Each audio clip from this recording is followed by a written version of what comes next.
Bible मुकद्दस और Olympics हमअसर हैं? क्या बाइबल मुकद्दस में ओलंपिक्स या किसी और स्पोर्ट्स के बारे में जिक्र है? आइए जानते हैं इस एपिसोड में। और बाखबर दुनिया में हम जानेंगे पैरालंपिक्स के बारे में। पैरालंपिक्स को इसलिए शुरू किया गया कि वो लोग भी अपने ख्वाब पूरे कर सकें जो डिसेबल हैं। वाह, हमारे नन्हे उस्ताद कितने इंटेलिजेंट हैं और अपने दोस्तों को भी इन सब चीज़ों के बारे में बता रहे हैं। जब मैं छोटी थी तो मुझे याद है, मुझे ओलंपिक्स के बारे में नहीं पता था। मैं सिर्फ अपने दोस्तों के साथ खो खो, बर्फ़ पानी, रेडी गो, ये सब गेम्स खेलती थी।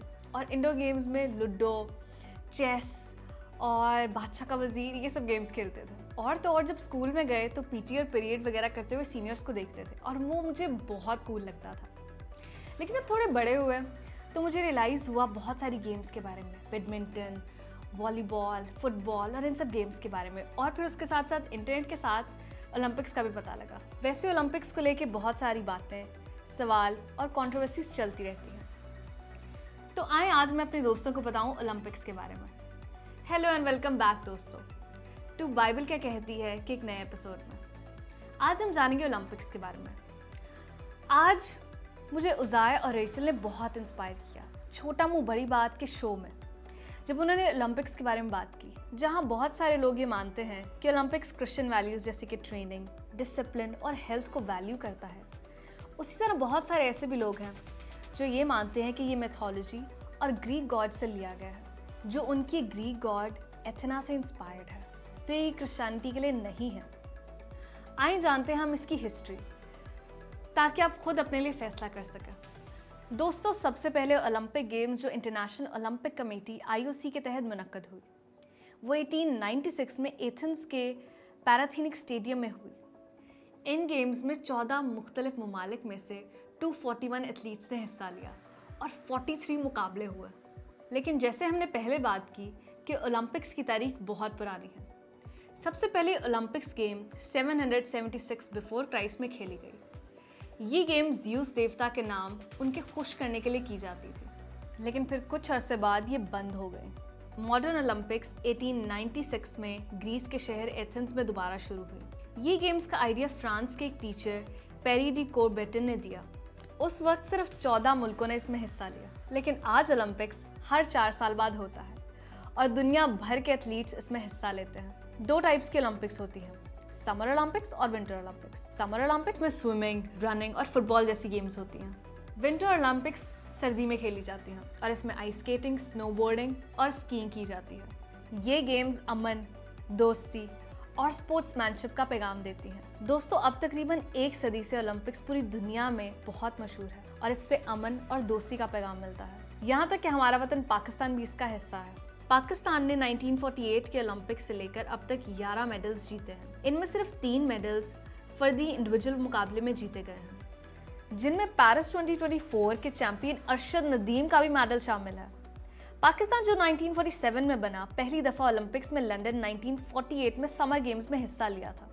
और हाँ दोस्तों, ये तो मैं बताना भूल ही गई, पाकिस्तान ने जो 11 मेडल्स ओलंपिक्स में हासिल किए हैं उसमें सबसे ज़्यादा हॉकी में है। ओलंपिक्स पाकिस्तान का हॉकी में सबसे बेहतरीन स्पोर्ट्स है। और इसी के साथ साथ मैं आपको पैरा ओलंपिक्स के बारे में भी बताती चलूँ। ये उन एथलीट्स के लिए है जो डिफरेंटली एबल्ड होते हैं। ये गेम्स हर 4 साल के बाद ओलंपिक्स के बाद होते हैं। पैरा ओलंपिक गेम्स का आगाज़ 1948 में हुआ, जब डॉक्टर लुडविग गटमैन ने स्टोक मैंडीवल हॉस्पिटल UK में स्पाइनल इंजरी के मरीजों के लिए एक छोटा सा स्पोर्ट्स का इवेंट ऑर्गेनाइज किया। इस इवेंट का मकसद उन पेशेंट्स को सोशल इंटीग्रेशन और रिहैबिलिटेशन दिलाना था। ये छोटा सा मुकाबला आगे जाकर इटली में बड़ा मुकाबला बना, जिससे एक इंटरनेशनल मुकाबला पैरालंपिक गेम्स का शुरू हुआ। अगर हम आज की बात करें तो अगली समर पैरालंपिक गेम्स 15 अगस्त 2028 से 27 अगस्त 2028 तक लॉस एंजलिस USA में होंगी, जो 2024 के पेरिस पैरालंपिक्स के बाद होगा। इस बार व्हीलचेयर रेसिंग, स्विमिंग और भी बहुत से स्पोर्ट्स होंगे। पैरा ओलंपिक्स का मकसद ये दिखाना है कि हिम्मत और जज्बे से सब कुछ मुमकिन है। चले, हमने तो बहुत सारी बातें कर ली, आइए देखते हैं कि लोगों का इसके बारे में क्या ख्याल है। पेरिस में मुनक्किदा ओलंपिक्स में 19 खेलों के मुकाबलों का एहतमाम किया गया। क्रिकेट भी इनमें शामिल थी। टूर्नामेंट में 4 टीमें शामिल थीं, हॉलैंड, बेल्जियम, बरतानिया और फ्रांस। पिछला एक साल इंजरी का शिकार रहा, लेकिन अरशद नदीम ने उससे कमबैक किया और आज आके एक तारीख रकम की पाकिस्तान के लिए गोल्ड मेडल जीता। ये बहुत बड़ा रिकॉर्ड है, क्या थ्रो है, और ये ज़रूर अब एक नया ओलंपिक रिकॉर्ड होगा। तो दोस्तों, हमने ओलंपिक्स के बारे में सब कुछ जान लिया।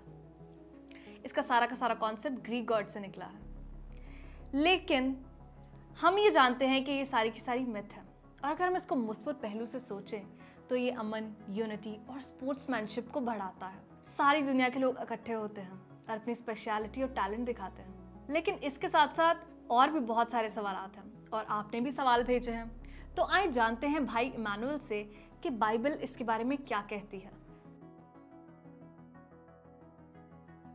हेलो भाई, कैसे हैं आप? जी रेचल, मैं बिल्कुल ठीक हूँ। आप ठीक हैं? मैं भी बिल्कुल ठीक, खुदावंद का शुक्र है। भाई, जैसा कि हम पाकिस्तान की दीवाना करने वाली गेम क्रिकेट के बारे में तो बात कर चुके हैं, लेकिन क्या आपको पता है कि हम आज किस गेम के बारे में बात करने वाले हैं? हाँ जी, अगर आप गेम्स की बात कर रहे हैं और क्रिकेट का जिक्र कर चुके हैं तो फिर मेरे जहन में हॉकी आ रहा है। ओह, हॉकी! वैसे ये क्यों आया आपके माइंड में? क्योंकि हॉकी पाकिस्तान का नेशनल स्पोर्ट भी है। ओह अच्छा। वैसे हम जिस टॉपिक के बारे में बात करने वाले हैं उसमें पाकिस्तान ने हॉकी में बहुत सारे मेडल्स हासिल किए हैं। अच्छा जी, तो चूँकि गेम्स के बारे में बात हो रही तो मेरा ख्याल है कि आज का टॉपिक जो है वो ओलंपिक्स है। जी हाँ मैनुअल भाई, आज का टॉपिक ओलंपिक्स है। क्या आप तैयार हैं?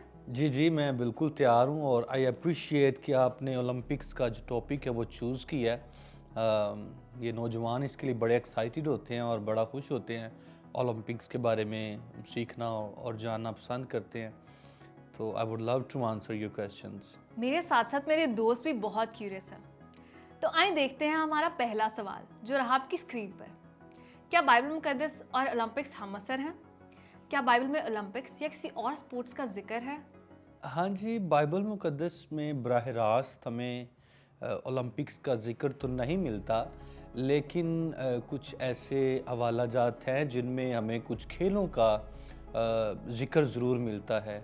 जैसे पौलुस रसूल बयान करता है पहला करंथियों उसके 9वें बाब की 24 से 25वीं आयत में कि दौड़ तो सब दौड़ते हैं लेकिन इनाम सिर्फ एक ही हासिल करता है और ऐसे दौड़ों के इनाम हासिल करो। ये आयत हमें एक रूहानी सबक देती है। ये ख़ुसूसन जो मैराथन या स्प्रिंट दौड़ है, रेस है, उसकी बात नहीं करती, लेकिन ये ईमान की जो दौड़ है, जो एक ईमानदार की ज़िंदगी का हिस्सा है, उसके बारे में हमें सिखाती है कि कैसे एक ईमानदार को अपनी ईमान की दौड़ को जीतना है, उसमें उसको विक्ट्री हासिल करनी है। और इससे हम सीखते हैं कि एज अ बिलीवर हमें कैसा एटीट्यूड अपनाना चाहिए, क्योंकि जो एक प्लेयर होता है उसको एक ख़ास प्लान के अकॉर्डिंग अपने आप को लेकर चलना पड़ता है। जी, बिल्कुल ठीक कह रहे हैं आप। दूसरा सवाल ये है, क्या ओलंपिक्स डिसिप्लिन को रूहानी नज़्म ज़ब्त के मेटाफोर के तौर पर इस्तेमाल किया जा सकता है? जी बिल्कुल, मेरे ख़्याल से जो पौलुस रसूल ने भी बयान किया है ना 1 कोरिंथियंस 9:24-25 में, वो भी एक मेटाफर ही है, एक ऐसी लैंग्वेज इस्तेमाल की गई है जिससे हमें सिखाया जा सकता है कि हम ओलंपिक्स या खेलों की जो स्पिरिट है उसको कैसे अपनी जो रूहानी ज़िंदगी है उसमें एज एनालॉजी ले सकते हैं और सीख सकते हैं। और अब देखें, जैसा एक खिलाड़ी होता है वो उसका एक ख़ास डाइट प्लान होता है और ख़ास एक स्केजूल होता है और उसको डूज़ एंड डोंट्स का ख़ास पता होता है कि मैंने कौन कौन से काम करने हैं, तो मैं एक अच्छी जो है ना वो प्रैक्टिस कर सकता हूँ और जीतने की तैयारी कर सकता हूँ। जी, बिल्कुल ठीक बात की आपने। जी बिल्कुल, और जैसे ये सारी चीज़ें हमें नज़र आ रही हैं एक प्लेयर की लाइफ में और एक एथलीट की लाइफ में, तो ये सारी चीज़ें हमें अपनी ईमान की जो जर्नी है उसमें भी इम्प्लीमेंट करने की ज़रूरत है। इसमें सब्र, सख्त मेहनत और अच्छी कारकर्दगी की और सख्त कोशिश करने की ज़रूरत होती है। तीसरा सवाल ये है, एथलीट्स किस तरह ओलंपिक्स के ज़रिए खुदा को जलाल देने का बाइस बन सकते हैं? हाँ जी, ये सवाल बड़ा दिलचस्प है और मुझे बहुत अच्छा लगा है। ऐसा मुमकिन नहीं है कि हम में से हर एक शख्स जो है ना वो किसी भी प्रोफेशन में है या किसी खेल के मैदान में वो बाइबल पकड़े और जाके लोगों को कलाम सुनाना शुरू कर दे, और ऐसा मुमकिन भी नहीं है। लेकिन एक एथलीट जो है वो भी खुदा का जलाल ज़ाहिर कर सकता है, वो इस तौर से कि एक तो वो ज़बरदस्त कारकर्दगी का मुजाहरा करे, उसके रवैये में मोहब्बत और भाईचारे का अंसर मौजूद हो, और खेल के दौरान भी वो अपने ईमान की गवाही भी दे, और इस तरह से वो खुदा का जलाल ज़ाहिर कर सकता है। चौथा सवाल ये है, क्या जीतना सबसे ज़्यादा ज़रूरी अमल है? मैं इसका जवाब यूँ देना चाहूँगा कि जीतना सबसे ज़्यादा ज़रूरी बात नहीं है। जो सबसे ज़रूरी बात है वो है मेहनत, वफ़ादारी, ईमानदारी और अच्छे अमाल हैं जो, और एक मसीह की मोहब्बत से भरा हुआ लाइफस्टाइल, ये सबसे अहम है। जीतना या ना जीतना ये सेकेंडरी चीज़ है, और एक जो मसीही शख्स या एक एथलीट है जो बिलीवर है उसके लिए ये सबसे ज़्यादा अहम है। जी मैनुअल भाई, आप बिल्कुल सही कह रहे हैं। और जैसा कि पौलुस रसूल भी हमें सिखाता है कि मैंने अच्छी जद्दोजहद की, मैंने अच्छी कुश्ती लड़ी और मैंने दौड़ को मुकम्मल किया। इस तरह से हमें मसीही ज़िंदगी के ज़ाब्ते में रह कर अपनी सारी जर्नीज़ को लेना चाहिए। Thank you. जी मैनुअल भाई, आप बिल्कुल सही कह रहे हैं। हाँ जी, एक ख्याल ये भी है कि कंपटीशन की जो स्पिरिट है ये बुरी नहीं है। It helps us to improve, it helps us to be a better version of us. तो ये होना ज़रूरी है, अच्छा है, लेकिन इस तौर से ना इसको ले लें कि आप ख़ुद को सुपीरियर समझना शुरू कर दें और अपनी ही बड़ाई जो है ना उसे प्रमोट करें और दूसरों को जो है ना वो डिस्ग्रेस करें। तो इट्स गुड स्पिरिट होना चाहिए, खुदा भी पसंद करता है और कोशिश करनी चाहिए जीतने की, लेकिन जो प्रायोरिटी है हमारी, प्राइमरी है, वो मसीही मोहब्बत है और ईमानदारी और वफ़ादारी है। Thank you. वाओ, आज का टॉपिक थोड़ा टेंशन वाला था, लेकिन दोस्तों जैसे कि मैं हमेशा कहती हूँ कि बहुत सारी चीज़ें सिर्फ हम पर होती हैं कि हम उन्हें कैसे लेते हैं, और दुआ और खुदा के साथ हम बहुत सारी चीज़ों में तब्दीली ला सकते हैं। तो इसी तरह अपनी मेंटल और फिजिकल हेल्थ का ख्याल रखें। Thank you so much Manuel भाई। जी, once again thank you so much for the opportunity. भाई आप हैं ही इतने कमाल के कि हम क्या कह सकते हैं। मुझे बहुत अच्छा लगा और आपके सवाल बहुत अच्छे थे और आपने बड़े अहम मौजू जो है ना वो चूज़ किए हैं, और मैं उम्मीद करता हूँ कि मैं आपके सवालों के दुरुस्त जवाब दे पाया हूँ और आपको पसंद आए होंगे। इसी के साथ मैं आपसे इजाज़त चाहूँगा। Thank you so much. खुदा हाफिज़, गुड बाय। दोस्तों, खुदा ने हमें बहुत ही ज़बरदस्त बॉडी दी है। हमें चाहिए कि अपनी चॉइसेस को हेल्दी रखें और अपनी बॉडी से खुदा के नाम को जलाल दें, क्योंकि ये खुदावंद का मक़दस है। अभी के लिए मुझे दे इजाज़त। मिलते हैं बाइबल के कहती है कि एक नए एपिसोड में। अपने सवाल ऐसे ही भेजते रहिए, क्योंकि ये शो है बाइबल क्या कहती है। Good bye.